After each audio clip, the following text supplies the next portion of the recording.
అందరికీ నమస్తే, నేను మీ భార్గవి. వెల్కమ్ బ్యాక్ టు అమ్మ చేతి వంట. ఈరోజు వీడియోలో బ్రేక్ఫాస్ట్ కమ్ స్నాక్ రెసిపీని మీతో షేర్ చేస్తున్నానండి.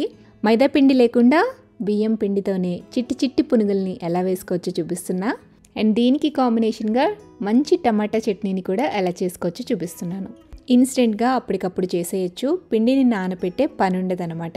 మార్నింగ్ బ్రేక్ఫాస్ట్ చేయడానికి ఇంట్లో ఎలాంటి పిండి లేనప్పుడు ఈ రెసిపీని ట్రై చేయొచ్చు. లేదా ఈవినింగ్ టైంలో పెద్దలకైతే టీ టైం స్నాక్లా, పిల్లలకైతే స్కూల్ నుంచి రాగానే వేడివేడిగా పునుగుల్ని వేసి పెట్టాలి అనుకున్నా హెల్తీగా ఈ రెసిపీని ట్రై చేయొచ్చు.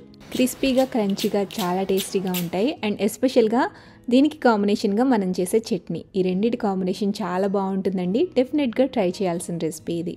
మరి వీడియో చూసాక మీరు కూడా ఇంట్లో ట్రై చేసేయండి. ఇక అస్సలు ఆలస్యం చేయకుండా వేడి వేడి చిట్టి చిట్టి బియ్యం పిండి పునుగులు ఎలా చేసుకోవాలో చూసేద్దాం.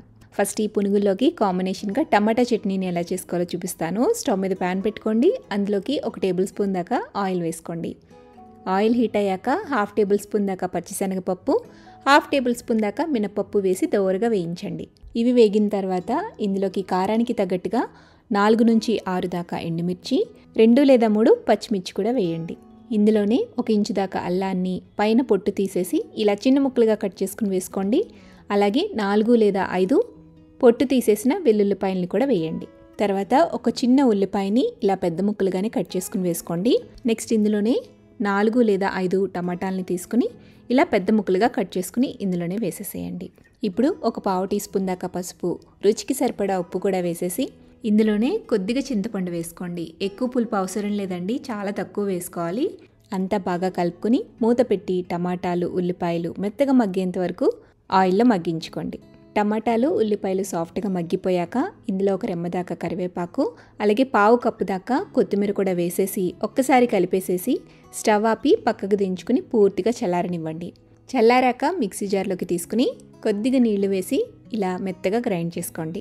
ఇలా గ్రైండ్ చేసుకున్న పచ్చడికి ఆవాలు, జీలకర్ర, కరివేపాకు, ఎండుమిర్చి వేసి కొద్దిగా తాలింపు పెట్టుకుని తాలింపుని పచ్చడిలో వేసి కలిపేస్తే సూపర్ టేస్టీగా టమాటా చట్నీ అయితే రెడీ అయిపోతుంది.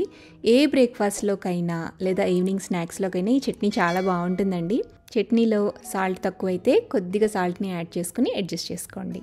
సో చట్నీ రెడీ చేసేసుకున్నాం కదా, దీన్ని పక్కన పెట్టేద్దాం. ఇప్పుడు స్టవ్ మీద ప్యాన్ పెట్టుకుని అందులోకి 1/3 కప్పు దాకా సగ్గుబియ్యాన్ని వేసుకుని చిన్న మంట మీద సన్నటి సెగ మీద దోరగా వేయించుకోవాలి. రంగు మారకూడదు, లైట్గా క్రిస్పీగా అవ్వాలన్నమాట. అలా వేయించుకున్న సగ్గుబియ్యాన్ని చల్లారనిచ్చి మిక్సీ జార్లోకి వేసుకుని మెత్తటి పొడిలాగా గ్రైండ్ చేసుకోండి. ఇలా గ్రైండ్ చేసుకున్న పిండిని ఒక మిక్సింగ్ బౌల్లోకి వేసుకోండి.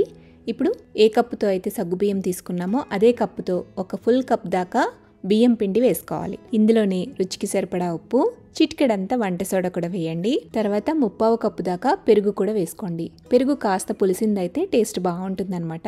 పెరుగు వేసాక ఇందులో కొద్దిగా నీళ్లు వేసుకుంటూ పిండిని కాస్త గట్టిగానే కలుపుకోవాలి. చూడండి, ఇక్కడ వీడియో క్లిప్లో చూపిస్తున్నాను కదా, ఈ కన్సిస్టెన్సీ ఉండాలన్నమాట. బాగా పలుచగా అయితే కనుక ఆయిల్ని ఎక్కువగా పీల్చేస్తాయండి పునుగులు. సో ఈ కన్సిస్టెన్సీతో పిండిని కలుపుకోండి. ఒకవేళ ఇలా కలిపిన పిండి కాస్త లూజ్ అయితే ఎక్స్ట్రా బియ్యం పిండి వేసుకుని కన్సిస్టెన్సీని అడ్జస్ట్ చేసుకోవచ్చు. ఇలా కలుపుకున్న పిండిలోకి 1 టీ స్పూన్ దాకా జీలకర్ర వేసుకోండి. 1/2 కప్పు దాకా సన్నగా కట్ చేసి పెట్టుకున్న ఉల్లి తరుగు కూడా వేయండి. ఇందులోనే సన్నగా కట్ చేసి పెట్టుకున్న పచ్చిమిర్చి తరుగు 1 టేబుల్ స్పూన్ దాకా వేసుకోండి. అలాగే 1 టేబుల్ స్పూన్ దాకా బాగా సన్నగా తరిగి పెట్టుకున్న కరివేపాకు కూడా వేసేసి మొత్తం అంతా కూడా బాగా కలుపుకోండి. అన్నీ కలిసే విధంగా ఇలా పిండిని కలుపుకున్న తర్వాత మూత పెట్టి కనీసం 15 నిమిషాల పాటు పిండిని నాననివ్వండి. ఇలా పిండి నానిన తర్వాత కాస్త టైట్గా అవుతుందండి.